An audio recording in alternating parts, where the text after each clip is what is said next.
Em relação à cromatografia líquida, utilizando a fase estacionária normal, um dos mecanismos de interação entre o analito e a fase estacionária é a adsorção, onde a interação com a superfície da fase estacionária é o que faz com que o analito fique retido. Então, a fase estacionária é mais polar que a fase móvel. O que significa isso? Os compostos polares ficam retidos na fase estacionária e os compostos mais apolares são diluídos primeiro. Então, eu começo a série de diluição com uma solvente bastante apolar e vou aumentando a polaridade com o tempo. Isso é importante, de modo geral, para análise de compostos, por exemplo, orgânicos em matrizes aquosas. A coluna policílica, grupamento ciano, fenila, amida, entre vários outros. Então aqui eu tenho as principais, que é a C18ODS, que ela interage bastante com compostos apolares. No caso aqui eu tenho um fenol trissubstituído, e interage menos com o fenol sem substituintes. Então ela pode ser utilizada para a separação de fenóis, que é extremamente importante do ponto de vista de extratos vegetais, por exemplo, né? Compostos fenólicos são importantes constituintes que dão atividades antioxidantes, antimicrobianas, entre outras desses compostos. Hidrofobicidade é a questão da interação de compostos polares com compostos polares e menos com água. Então, se a amostra possui cadeias hidrocarbônicas, por exemplo, combustíveis, hidrocarbonetos derivados de degradação orgânica e também aromáticos, como HPAs, hidrocarbonetos poliaromáticos, a hidrofobicidade será forte. O que significa isso? A fase estacionária interage muito, sendo a fase estacionária uma fase estacionária apolar, interage muito com o analito, e a fase estacionária polar interage pouco com o analito. Se a amostra possui grupamentos ácidos carboxílicos, amina, álcoois, de modo geral, esses grupos carboxílicos, aminas e álcoois, a hidrofobicidade será fraca. Colunas de trocas iônicas, basicamente tem uma fase estacionária que tem uma resina capaz de trocar catiônica e aniônica. As principais são as carboxi e a sulfoxi, e os harmônico quaternários são as aniônicas. Essas fases estacionárias elas têm uma interação forte com cátions e ânions com carga mais 2 e menos 2, mais 3 e menos 3. E a fase estacionária basicamente tem que levar em conta o tampão. pH, força iônica e temperatura tem que ser levado em conta, uma vez que as interações dependem desses fatores. Aqui eu tenho então a microseringa de injeção, como é a mesma seringa da cromatografia gasosa. Ela tem de 5 até 10 microlitros. É uma agulha de ácido inoxidável, corpo de pirex e o êmbolo de ácido inoxidável. Essa seringa é utilizada para cromatografia gasosa, e a cromatografia líquida é uma seringa reta, tá? Retinha, para injetar o analito de forma homogênea na coluna. É a PLC, seringa e seringa de cromatografia gasosa. A diferença entre as duas. A coluna ser utilizada no momento ela é lavada com metanol por 30 minutos para fazer o pré-condicionamento da coluna. E o condicionamento da coluna depois é feito com a fase móvel. Então é passado uma meia hora, 40 minutos, ou até uma hora, o solvente que vai ser utilizado na eluição. O monitoramento da linha de base é avaliado e após injetado a amostra. Então é feita uma limpeza da coluna para garantir que nenhum analito ou alguma impureza fique na coluna, esteja na coluna ainda e possa interferir nos sinais.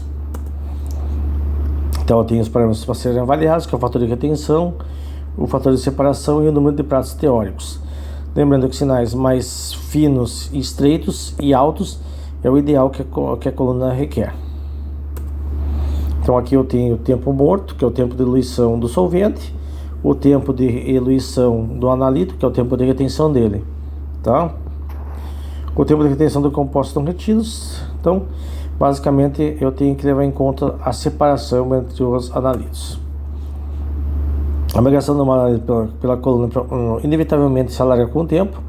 Então, inicialmente eles têm sinais grandes e altos, e com o tempo esses sinais vão ficando mais largos.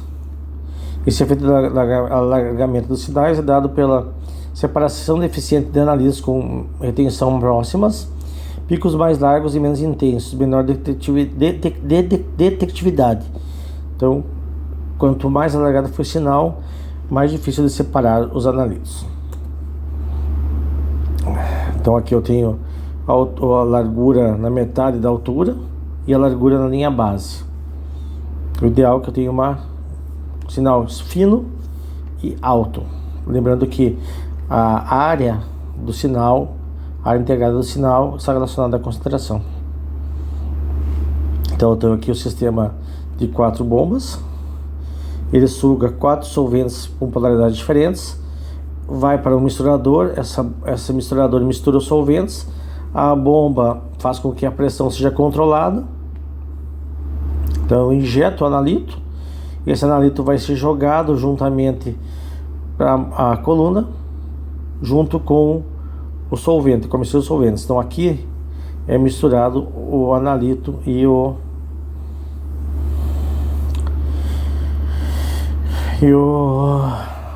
a amostra, e depois vai para a coluna com uma alta pressão. Para que eu utilize o solvente, tem que ter um solvente de grau HPLC ou alta pureza. Esses solventes são filtrados numa membrana de 0,45 micrômetros para que nenhum particulado seja injetado junto com o solvente e assim possa entupir a coluna. Esse solvente ele tem que ser desgasificado em ultrassom, ou seja, borbulhamento, para que todos os gases oxidantes possam ser eliminados do solvente. E após purgar o sistema, ele é injetado então como gás de arraste, como solvente de arraste, como a fase móvel. Existem 2 tipos de avaliação, né, de diluição. Uma é chamada sistema isocrático, onde eu tenho apenas uma fase móvel sem uma mistura dela. Então a força do solvente ela é constante durante todo o processo. Ela é muito utilizada para separação de compostos de rotina com RFs muito diferentes. E a gradiente, que pode ter mistura de 2 até 4 solventes. Ela é ideal para separação desses compostos com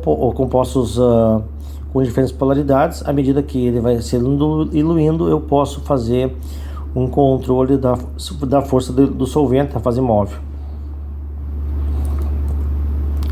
Então aqui eu tenho uma diluição de 4 analitos, A, B, C e D, uma mistura de metanol e água, tá? A separação aqui eu vejo que o A e B se separam muito bem, o C e o D eles coeluem. THF e água, eu tenho uma separação do C e D muito boa e do A e B coeluem. Metanol, THF e água, eu tenho A, B, C e D eluindo com uma ótima separação entre os sinais.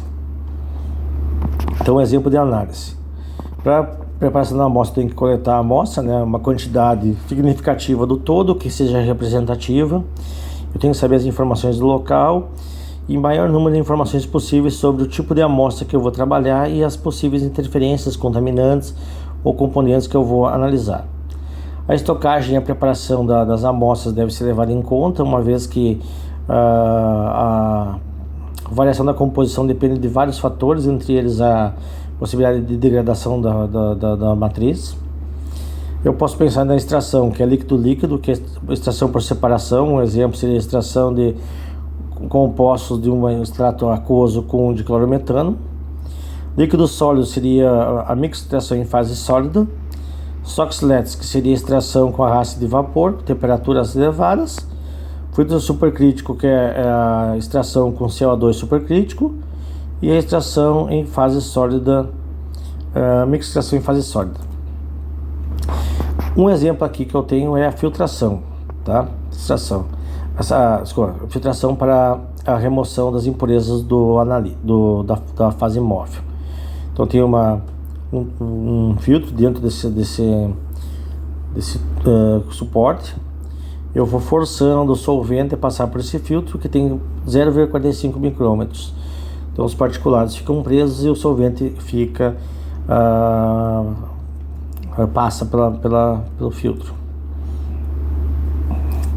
Desenvolvimento do método. Vamos analisar o seguinte: fixa as condições operacionais e o tempo de retenção, ajustes das constâncias dos analitos, os tipos de solventes, etc. Então eu tenho uma amostra, porque eu vou analisar os componentes dela. Durante o preparo da amostra, eu vou ter uma ideia de quais são os constituintes que existem nessa amostra. A fim de avaliar a recuperação dentro da amostra, eu uso um padrão interno chamado surrogate. O que é o surrogate? O surrogate é um padrão interno que ele não está presente na amostra, no entanto, ele é utilizado para representar como que a amostra se comporta desde a extração dos componentes até a eluição no cromatógrafo. Então ele não é um constituinte não presente na amostra. Ele serve para que eu quantifique a partir dele. Então eu tenho aqui esse sinal, ele representa uma quantidade X que eu coloquei na matriz, desde o preparo da amostra até a eluição dela. A área do pico é proporcional à massa, então a área do sinal é proporcional às concentrações, e eu comparo em relação ao surrogate. Se ambos os compostos responderem igualmente ao detector, nós temos a massa do A é proporcional à área do A, a massa do B é proporcional à massa do B. Então eu tenho uma proporcionalidade de massas em função das áreas. Padronização externa. A padronização externa na cromatografia, ela é utilizada quando eu tenho uma quantidade muito grande de amostras e eu tenho uma matriz não tão complexa. Por que eu falo isso? Porque quando eu vou fazer uma curva de calibração externa, eu não levo em conta os interferentes possíveis da amostra como um todo. Então ela tem um pequeno erro quando eu tenho matrizes muito complexas. Ela não leva em conta a preparação do analito, as condições da amostra íntegra inicial, mas ela é ideal para uma quantidade muito grande de amostras para analisar. A padronização interna, ela corresponde ao fazer o quê? Eu tenho uma amostra que eu vou eluir, eu vou ter um sinal do analito. Eu vou adicionar uma quantidade do analito, ele vai dar um sinal maior. Então eu vou extrapolar, eu vou ter 3 pontos e eu vou extrapolar o zero da amostra. Então significa que eu vou fazer uma adição de analito e vou avaliar como que esse analito corresponde em área. Quanto que aquela massa adicionada aumentou a área. E aí eu vou extrapolar esse sinal para a massa inicial e eu vou obter então a concentração inicial na amostra. Ele é ideal para poucas quantidades de amostra e é isso. Tem várias aplicações, a gente vai discutir bastante isso nos artigos. Então a cromatografia líquida clássica e tem a cromatografia líquida de alta resolução. Primeiro eu preparo a amostra, aplico a amostra da coluna, seleciono a mistura de diluentes e aí esse analito, ao passar pelo detector, registra um sinal. São colunas fechadas, injeção da amostra, detector gera cromatógrafos. Já falei isso aí. As características da fase móvel na cromatografia líquida de alta eficiência: alto grau de pureza, que é o grau HPLC, fácil purificação, filtrado e sem gases. A amostra tem que ser solubilizada nesse solvente. A fase estacionária não pode ser decomposta com essa fase móvel, tá? Então a fase estacionária não deve ser decomposta. Esse solvente deve ter uma baixa viscosidade e ele deve ser compatível com o detector. Tipos de amostras que podem ser analisadas por cromatografia líquida de alta eficiência: aminoácidos, então eu posso analisar peptídeos, explosivos, lipídios polares, metabólitos de animais e plantas, principalmente compostos fenólicos, entre outros, pigmentos de plantas, produtos farmacêuticos como antibióticos,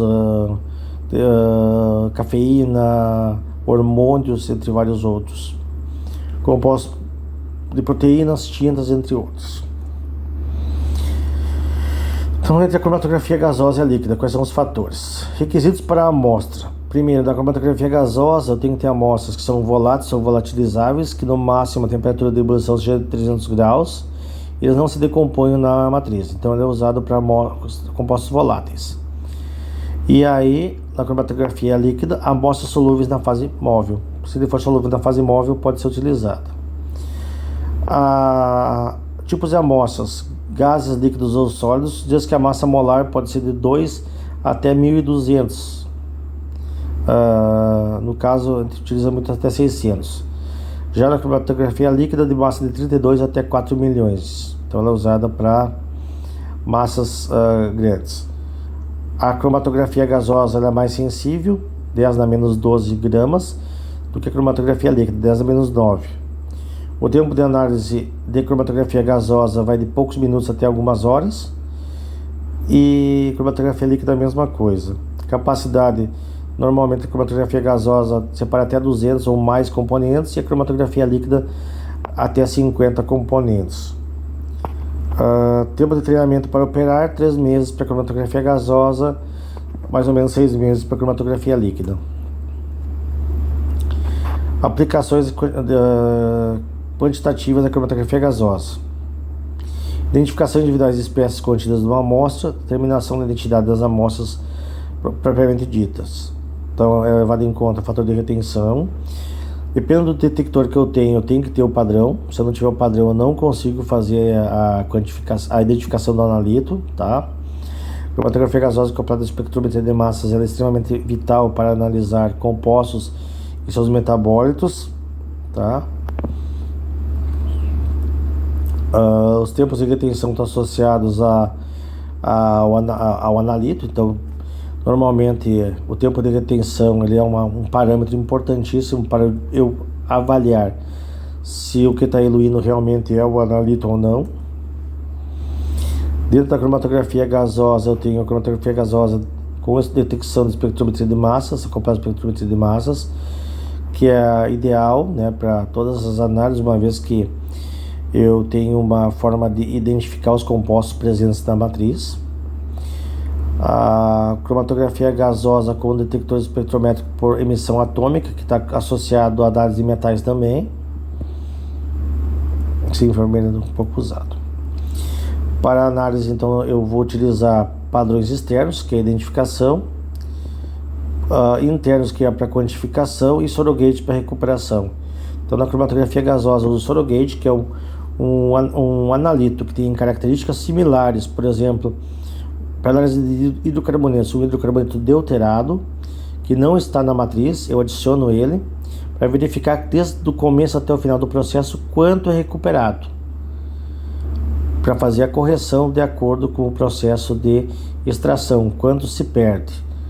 Padrões internos para quantificação e padrões externos para identificação, para verificar o tempo de retenção dos analitos.